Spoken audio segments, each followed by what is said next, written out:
यसलाई स्टार्ट गरिदिउँ स्क्रिन शेयरमा गरेर के गरौँ स्लाइड शेयर गरौँ देखिरहेछ है देखिया छ नि हजुर सर देखिया छ फेरि गयो ल अब फेरि देखिन्छ है जानु पर्यो ल शेयर गरौँ ल फुल स्क्रिन गर्दिउँ ल हिजो हामीहरूले यो पार्ट हेर्यौं अब आज हेर्नुपर्ने के हो त मोड्स अफ ट्रान्सफर है त सो मोड्स अफ ट्रान्सफर भनेको के हो त कस्तो टेक्निक हो जुन टेक्निक युज गरेर के गर्न सकिन्छ त सीपीयू र इनपुट आउटपुट डिभाइस बीच इन्फर्मेसन ट्रान्सफर गर्न सकिन्छ त्यो सबैलाई के भन्छ त मोड्स अफ ट्रान्सफर भन्छ है त सो मोड्स अफ ट्रान्सफर कति टाइपको हुन्छ बेसिकल्ली देयर आर 3 टाइप्स है के छ एउटा चाहिँ programmed input output next one is के आयो त interrupt initiated input output followed by के आयो त डाइरेक्ट मेमोरी एक्सेस जसलाई डिएमए भन्ने पनि चलन छ आज हामीहरूले मेन फोकस केमा गर्छौं त प्रोग्राम्ड इनपुट आउटपुट सकियो भने we will also try to finish के इन्टरप्ट इनिशिएटेड इनपुट आउटपुट यहाँभन्दा बढी चाहिँ पढ्न सकिँदैन आज है त सो लेट्स सी नि दुईवटा आज हामीहरूले कभर गर्न सक्छौं कि सक्दैनौं सो लेट्स स्टार्ट विथ के त प्रोग्राम्ड इनपुट आउटपुट अब यो नाममै छ प्रोग्राम्ड मिनिङ के तिमीहरूले इनपुट आउटपुट अपरेसन परफर्म गर्नको लागि प्रोग्राम लेख्छौ you will write the code है त सो यसमा के हुन्छ प्रत्येक कोड सीपीयू के हुन्छ तिम्रो कोड भित्र बस्छ लुप भित्र बस्छ तिमीले एउटा लुप लेख्छौ त्यो लुप भित्र चाहिँ के बस्छ त सीपीयू बस्छ अब त्यो लुप भित्र बसेर उले के गर्छ त continuously after certain time interval चाहिँ डिभाइसहरु चेक गर्छ सो उले के गर्छ मानम हामीहरुको लुप के को छ ल मानम मैले कति बनाए त 5 माइक्रो सेकेन्ड को मैले के गरे त लुप बनाए ओके सो 5 माइक्रो सेकेन्ड को छ भने मिनिङ के उले आफ्नो काम गर्छ 5 माइक्रो सेकेन्ड पछि फेरि आउँछ फेरि चाहिँ डिभाइसेसहरुको स्ट्याटस हेर्छ कुनैले इन्टरप्ट सिग्नल सेन्ड गरेको छ कि छैन फेरि काम गर्न जान्छ फेरि 5 माइक्रो सेकेन्ड पछि आउँछ उले के गर्छ स्ट्याटस हेर्छ सो मिनिङ के यो के भयो त एकदम टाइम कन्ज्युमिङ भयो किन प्रत्येक पल्ट आउँदै डिभाइसेसहरु हेर्दै गर्नुपर्छ सीपीयूले सो उले के गर्ने भयो त युजफुल टास्क गर्ने जुन काम छ त्यो चाहिँ जहिले चाहिँ आएर हेर्न मात्रै के गर्ने भयो त वेस्ट गर्ने भयो सो यसको डिफेक्ट पनि तिमीले थाहा पाइहाल्यौ सो यसको डिफेक्ट के भयो त सीपीयू चाहिँ नीडलेसली एकदम बिजी हुन्छ किन मोस्ट अफ द टाइम उले के गर्नु पर्ने हुन्छ आएर चाहिँ स्ट्याटस चाहिँ मोनिटर गर्नु पर्ने हुन्छ इनपुट आउटपुट डिभाइसको सो यसको बारेमा फर्दर अलिकति हेरौं हैन सो यो एउटा ब्लक डायग्राम छ यसमा पहिला चाहिँ के गरौँ त भन्दा यसलाई डिभाइड गरेर सबभन्दा पहिला हेर्छु है त सबभन्दा पहिला फोकस के गरौँ त यो पार्टलाई मात्रै फोकस गरौँ है त यसलाई दुईवटा पार्टमा हामीहरुले बुझौं सबभन्दा पहिला यो पार्टमा मात्रै फोकस गर है यो मैले जुन चाहिँ ब्लकमा राखे त्यो पार्टलाई सो यो के छ त इनपुट आउटपुट डिभाइस र इन्टरफेस बीच चाहिँ कसरी कम्युनिकेसन हुन्छ भन्ने कुरासँग रिलेटेड छ है अब यसमा हेर लेट्स सपोज कुनै पनि डेटा के गर्नुपर्ने त इनपुट आउटपुट डिभाइसले इन्टरफेसमा दिनुपर्ने छ लेट्स सपोज है एउटा केस सो त्यसमा के हुने भयो त सबभन्दा पहिला के गर्छ इनपुट आउटपुट डिभाइसले त्यो डेटालाई यो बसमा हालिदिन्छ त्यो डेटालाई जुन चाहिँ दिनुपर्ने हो यो डेटा जब प्रपरली लोड हुन्छ तब उले के गर्छ त्यो डेटा भ्यालिड सिग्नललाई हाई गरिदिन्छ अब यहाँ आएर इन्टरफेसले जब डेटा भ्यालिड सिग्नल हाई देख्छ उले के बुझ्छ त इनपुट आउटपुट बसमा डेटा आएको छ भन्ने बुझ्छ र त्यो डेटालाई के गर्छ त डेटा रेजिस्टरमा राखिदिन्छ र सँगसँगै के गर्छ र त्यो राखेपछि डेटा एक्सेप्टेड भन्ने सिग्नल चाहिँ उले के गरिदिन्छ हाई गरिदिन्छ जब data accepted signal input output डिभाइसले हाई गर्छ उले के बुझ्छ त यहाँ भएको डेटा यसले रिड गरिसक्यो भन्ने बुझ्छ र उले के गर्छ त डेटा भ्यालिड सिग्नललाई लो गरिदिन्छ जब फेरि इन्टरफेसले के गर्छ डेटा भ्यालिड सिग्नललाई लो देख्छ उले के गर्छ डेटा एक्सेप्टेड सिग्नललाई लो गरिदिन्छ यसरी के हुन्छ त इनपुट आउटपुट डिभाइसबाट इन्टरफेसमा डेटा चाहिँ ट्रान्सफर हुन्छ र अर्को बुझ्नुपर्ने कुरा के जब कुनै डेटा यहाँनिर आउँछ यो इन्टरफेसले के गर्छ त मसँग डेटा रेजिस्टरमा डेटा छ भन्ने इन्डिकेट गर्नको लागि स्ट्याटस रेजिस्टरको फ्ल्याग भन्ने बिट जुन छ त्यसलाई 1 सेट गरिदिन्छ ल भन त यसमा के प्रब्लम छ कि मैले एकचोटी फेरि रिपिट गर्नुपर्छ के छ रिपिट गरौँ फेरि एकचोटी हेर है सो मैले के भने यो सुरुको पार्टमा म केमा फोकस छु यो ब्लक डायग्राम जुन छ यसलाई मैले दुई पार्टमा डिभाइड गरेर एक्सप्लेन गर्न खोजिरहेको छु है किन भन्दा एकैचोटी त्यो सबै इन्ट्रोड्युस गराए भने गाह्रो हुन्छ सो अब फर्स्ट पार्टमा के गरौँ भन्दाखेरि इन्टरफेस र इनपुट आउटपुट डिभाइस बीच कसरी कम्युनिकेसन हुन्छ, let's focus on that part. So at first let's assume के एक सिनारियो छ त, input output device wants to transfer the data to interface. So what will it do? उसले सबभन्दा पहिला के गर्छ त, यहाँनिर इनपुट आउटपुट बसमा जुन डेटा हो त्यसलाई लोड गरिदिन्छ. जब यो डेटा प्रपरली लोड हुन्छ उसले के गर्छ, डेटा भ्यालिड सिग्नल जुन छ त्यसलाई हाई गरिदिन्छ. अब यहाँ आएर इन्टरफेसले जब डेटा भ्यालिड सिग्नल हाई देख्छ उसले के गर्छ त, यहाँ भएको डेटा रिड गरेर डेटा रेजिस्टरमा राख्छ.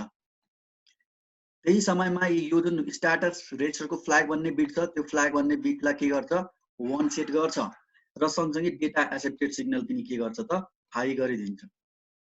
अब हेर त, जब इनपुट आउटपुट डिभाइसले डेटा एक्सेप्टेड सिग्नल हाई देख्छ उसले के बुझ्छ, यो डेटा इन्टरफेसले रिड गरिसक्यो भन्ने बुझ्छ. सो उसले के गर्छ त, डेटा भ्यालिड सिग्नललाई ब्याक टु लो चेन्ज गरिदिन्छ. जब फेरि इन्टरफेसले के देख्छ, डेटा भ्यालिड सिग्नललाई लो देख्छ उसले के गर्छ, डेटा एक्सेप्टेड सिग्नललाई लो गरिदिन्छ. यसरी के हुन्छ त, डेटा चाहिँ इनपुट आउटपुट डिभाइसबाट इन्टरफेसमा ट्रान्सफर हुन्छ. यसमा के प्रब्लम छ? अब चाहिँ भयो सर, भयो. अब म अर्को केस हेर्छु. लेट सपोज के गर्नुपर्ने छ, रिभर्स केस. इनपुट आउटपुट डिभाइसले के गर्नुपर्ने छ, रिड गर्नुपर्ने छ. सो रिड गर्नुपर्ने छ. अब के हुन्छ त, यो तिमीले बुझ्न सक्छौ. जुन डेटा छ त्यो केमा आउँछ तिमीहरूको यहाँनिर. अब यो प्रब्लम के, यो चाहिँ data transfer from input output device to CPU सँग रिलेटेड फिगर हो. यसमा चाहिँ तिम्रो input output bus bidirectional छैन. यदि चाहिँ मानव सिनारियो के हुन्थ्यो, सिपियुबाट इनपुट आउटपुट डिभाइसमा ट्रान्सफर गर्ने केस हुन्थ्यो भने के हुन्थ्यो, जुन डेटा ट्रान्सफर गर्नुपर्ने हो त्यो यसमा आउँथ्यो अनि यसले के गर्थ्यो त, यहाँबाट चाहिँ यो डेटामा ट्रान्सफर गरेर अनि डेटा भ्यालिड सिग्नल के हुन्थ्यो, यसबाट यसमा जान्थ्यो अनि एक्सेप्टेड सिग्नल के हुन्थ्यो, इनपुट आउटपुट डिभाइसबाट इन्टरफेसमा आउँथ्यो. तर यो फिगर के को, यो फिगर तिम्रो चाहिँ input output device to CPU हो. त्यही भएर यहाँनिर सिग्नल के छ त, all are directed towards the interface. Okay, ठिक छ नि? ओके. सो अब हेर त, नेक्स्ट पार्ट के आयो त, हामीहरूले इनपुट आउटपुट डिभाइसबाट डेटा चाहिँ कहाँबाट कहाँसम्म पुऱ्यायो, इन्टरफेससम्म त पुऱ्यायौँ. अब मेन फोकस जुन पार्ट हो हामीहरूको त्यो पार्ट होइन है. मेन फोकस पार्ट यो हो. त्यो त तिमीहरूलाई इन्फर्मेसनको लागि मैले सेयर गरेँ. अहिले हामीहरूको फोकस यसमा हो, इनपुट आउटपुट ट्रान्सफरको टपिकमा. जुन प्रोग्राम इनिसिएटली इनपुट आउटपुट थियो त्यो सबै केसँग रिलेटेड हो. सिपियु र इनपुट आउटपुट डिभाइस बिच कसरी कम्युनिकेसन हुन्छ. यहाँ इनपुट आउटपुट डिभाइसले आफैले के गर्दैन त, रोल प्ले गर्दैन. सिपियुले के गर्ने हो, इन्टरफेससँग चाहिँ कम्युनिकेसन गर्ने हो. सो लेट सपोज अगाडिको के भयो त, डेटा यहाँनिर आएको छ.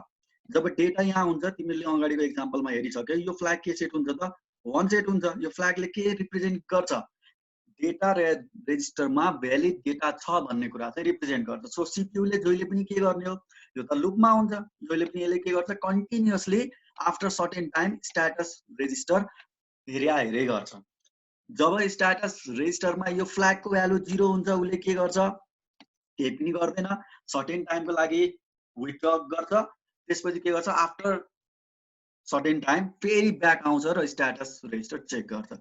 जब मानौ लेट सपोज यो टाइममा उसले के पायो त, यो फ्ल्यागको भ्यालु 1 पायो. जब उसले यो फ्ल्यागको भ्यालु 1 पाउँछ उसले के गर्छ त, डेटा रेजिस्टरमा भएको भ्यालु डेटा बस थ्रु चाहिँ रिड गर्छ. बुझ्छ नि कुरा? सो इन सर्ट के भन्नु पर्यो त भन्दाखेरि, जहिले पनि सिपियु लुपमा बस्छ. Continuously it will watch for a status register. If the flag in status register is 1, it will read the value in the data register.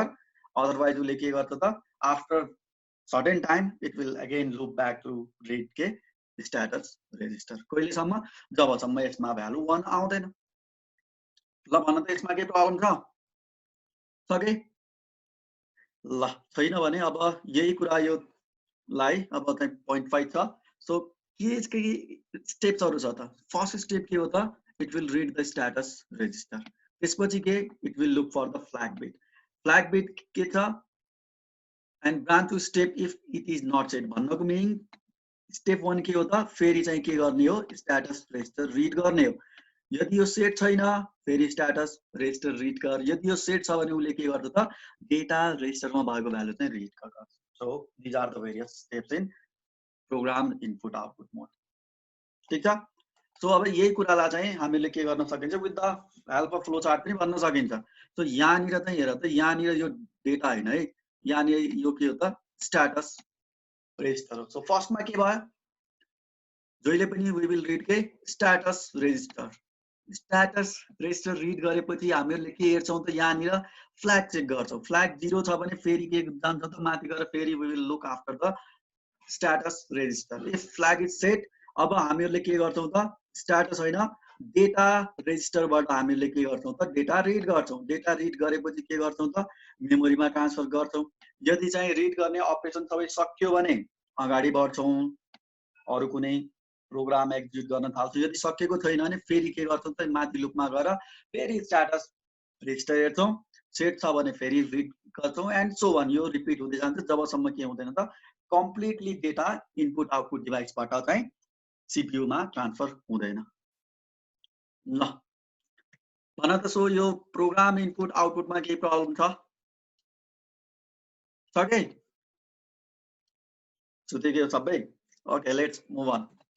So अब नेक्स्ट पार्ट के आयो त नेक्स्ट टाइप भनौँ पार्ट भन्दा पनि next one is के interrupt initiated input output. So अगाडिकोमा के प्रब्लम थियो इन प्रोग्राम इनपुट आउटपुट सीपीयूले के हुन्थ्यो त निडलेसली टाइम वेस्ट गर्नु पर्थ्यो के को लागि for looking after the status flag. अब यसमा के हुन्छ इन्टरप्ट इनिसिएटेडमा सीपीयूले कन्टिन्युअसली आफ्नो काम गर्छ जे टास्क चाहिँ उसलाई एसाइन छ। सो त्यो समयमा यदि कुनै पनि इनपुट आउटपुट डिभाइसलाई के गर्ने मन लाग्यो इन्टरप्ट गर्ने मन लाग्यो अथवा इनपुट आउटपुट अपरेसन के परफर्म गर्ने मन लाग्यो भने तिनीहरूले के गर्छ त एउटा सिग्नल चाहिँ सीपीयूलाई सेन्ड गर्छ। त्यो पार्टिकुलर सिग्नललाई के भन्छ त इन्टरप्ट सिग्नल भन्छ। सो यो अपरेसनमा के हुँदैन त सीपीयूले आएर कन्टिन्युअसली मोनिटर गरिराख्नु पर्दैन। CPU will do it's one task. यदि कसै कुनै इनपुट आउटपुट डिभाइसलाई केही अपरेसन परफर्म गर्नुपर्ने छ भने they will send the signal to CPU. That particular signal is called as the interrupt signal. So take kurakani cha हेरौँ। In this type of IO, computer does not check the flag. It continues to perform its tasks, no problem. Whenever any device wants the attention, it sends the interrupt signal to the CPU. यसमा पनि केही problem आएन। CPU then deviates from what it was doing, stores the return address from PC and branch to the address of the subroutine. So अब के हुन्छ त कुनै पनि इनपुट आउटपुट अपरेसन परफर्म गर्नु पर्यो भने त्यो इनपुट आउटपुटसँग रिलेटेड एउटा सर्टेन सब रुटिन हुन्छ इन पार्टिकुलर मेमोरी लोकेसन।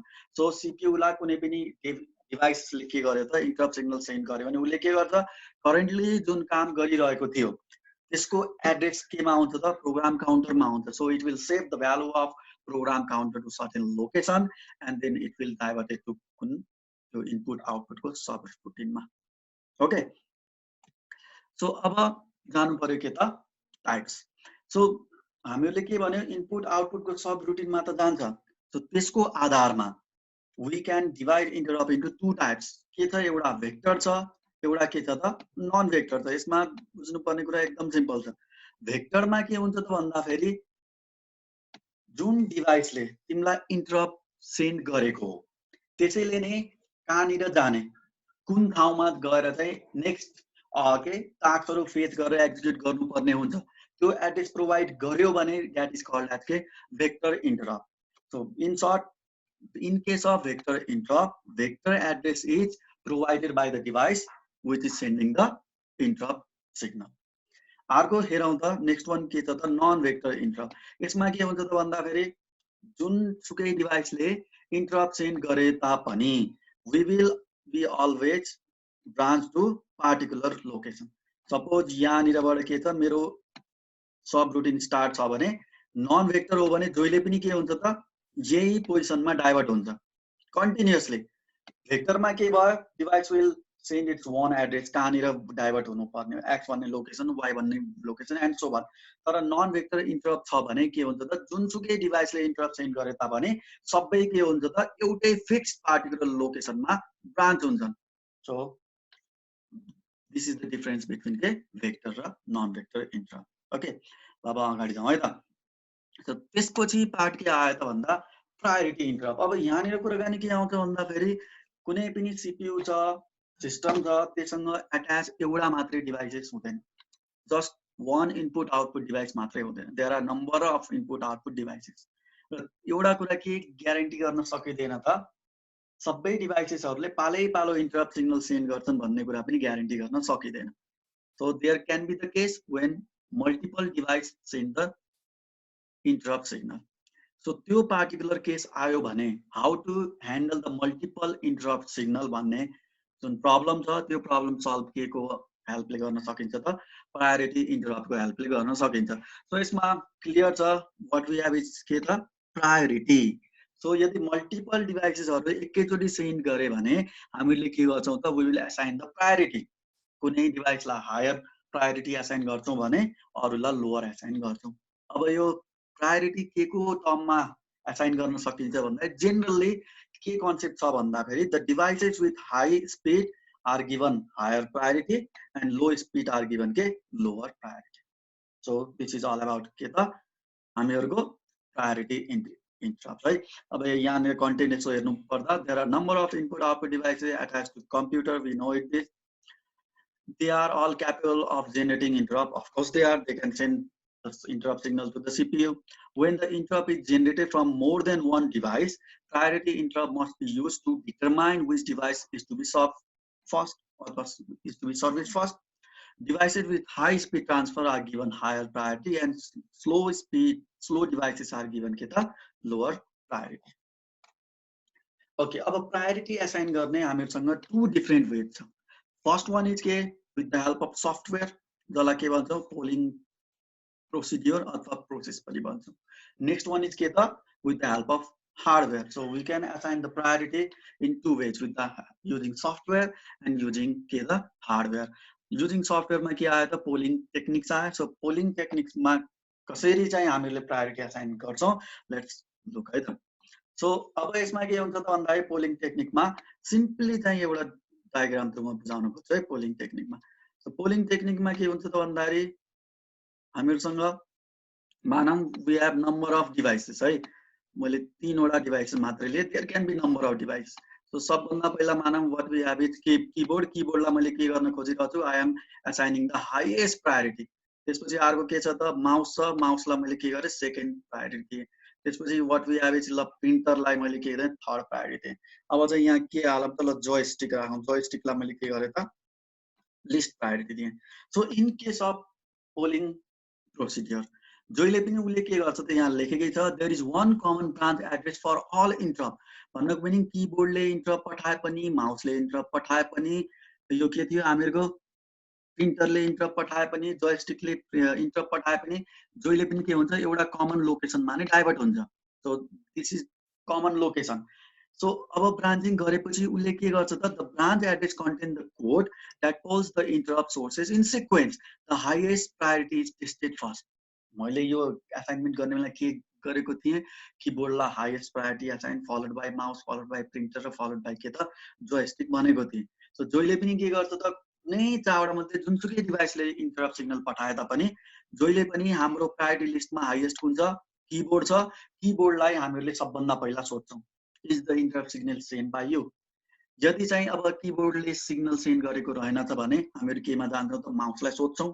माउसले रहेनछ भने we will go to printer, then after lastly we will go for के त joystick. So यही कुरा यहाँनिर लेखेको छ the branch address contains the code that pulls the interrupt sources in sequence. The highest priority is tested first. अर्को point हेरौं the particular service routine of the highest priority device is solved. अब यसमा meaning के मानम चाहिँ मेरो माउसले request पठाएको रहेछ भने I will ask keyboard first, then I will ask mouse first. माउसले मैले हो भन्छ अनि I will provide के service to the mouse. अब यसको disadvantage हेर त. The disadvantage is that the time required to pull them can exceed the time to solve them in a large number of devices. यहाँ चारवटा मात्रै device त हुँदैन. यो पार्टिकुलर कुरालाई एक्सप्लेन गर्न पर्दा मानम there are 100 of devices. अलिकति बढी भनौं ल ठीक छ 100 नै छ नो प्रब्लम. सो यहाँ हेर त पोलिङ गर्नलाई सोध्नको लागि सर्टेन टाइम त लाग्छ नि. सबभन्दा पहिला मैले केलाई चाहिँ सोधे कीबोर्डलाई सोधे मानम सोध्नको लागि लागे 5 माइक्रोसेकेन्ड. सो यसलाई 5 मानम मैले जुन डिभाइसलाई सर्भिस पुर्याउनु पर्ने हो जसले इन्टरप्ट सेन्ड गरेको त्यो सबभन्दा बटममा छ भने मैले के गर्छु त large amount of time waste गर्छु कि गर्दैन. अब यो लार्ज अमाउन्ट अफ टाइममा त मैले यसलाई सर्भिस दिएको भए I could have done that, I could have finish servicing that particular device, तर that much time is wasted के को लागि त, सोध्नको लागि, asking the other devices. So यो के भयो त यसको एकदम डिसएडभान्टेज भयो। सो कुराकानी के भयो, टाइम टु सर्भ भन्दा पनि टाइम टु के पुल के भयो त धेरै हुन जान सक्छ if there are large number of devices. Okay, ठिक छ नि? ओके ओके ल ठिक छ, भनौँ अगाडि बढौँ है। सर ओके ल अब जाउँ युजिङ हार्डवेयरमा है। अब यसमा के हुन्छ त भन्दाखेरि अगाडिकोमा त जहिले पनि एकै ठाउँमा डाइभर्ट थियो, यसमा के थियो, जसले पठाओस् मैले चाहिँ के गर्थेँ, यहीँ नै डाइभर्ट गर्थेँ, इन्टरप्ट आयो कि यहीँबाट सोध्न स्टार्ट गर्थेँ इन केस अफ पोलिङ अथवा सफ्टवेयर। अब हार्डवेयरमा के हुन्छ त भन्दाखेरि त्यहाँनिर के हुन्छ, एउटा हार्डवेयर प्रायोरिटी सिस्टम हुन्छ जसले के गर्छ, ओभरअल म्यानेजरको काम गर्छ। ओभरअल म्यानेजरको काम गर्छ भन्नको मिनिङ के, उसले कहाँनिर पठाउने हो, इन्टरप्ट आएपछि त्यो इन्टरप्ट कुनै डिभाइसले सेन्ड गर्यो भने त्यो डिभाइससँग रिलेटेड लोकेसन के कहाँ छ, त्यो डिभाइसलाई सर्भिस गराउने सब रुटिन कहाँ छ, त्यो पार्टिकुलर ठाउँमा चाहिँ के गर्छ त डाइभर्ट गरिदिन्छ हार्डवेयरको केसमा। तो यही पोइन्ट लेखेको छ, it accept interrupt request and determine the priorities, यो हार्डवेयर प्रायोरिटी सिस्टमले।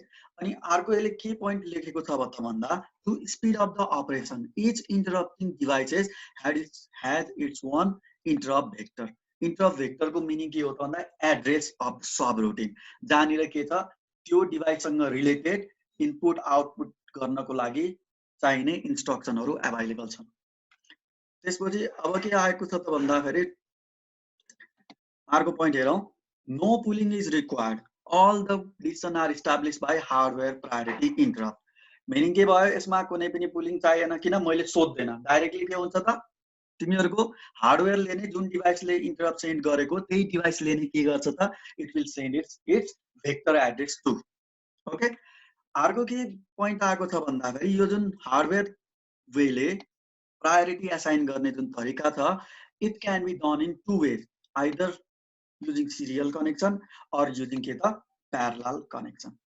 ओके, सो अब यहाँ एकैछिन तिमीहरु आउ त, एकैछिन है, सुन त, हेलो सबै आउ त, सुनिरहेछ? यसो यसो गरौ त, यो चाहिँ सिरियल र प्यारलल सकिदैन, म एउटा नयाँ लिंक सेन्ड गर्छु, त्यो चाहिँ जोइन गर है त। ओके हस् सर, है त, सिरियल र ल यो यसलाई मैले स्टप गरेँ, सिरियल र डेजी चेनिङ आज सकौँ, अब चाहिँ त्यसको लागि म नेक्स्ट मिटिङ चाहिँ तिमीहरुको ग्रुपमा हाल्दिन्छु है। सो एकदम काँडो जोइन गर। ओके, म यही छु, ल bye bye. Yes sir, yes bye bye, bye, see you see you ल।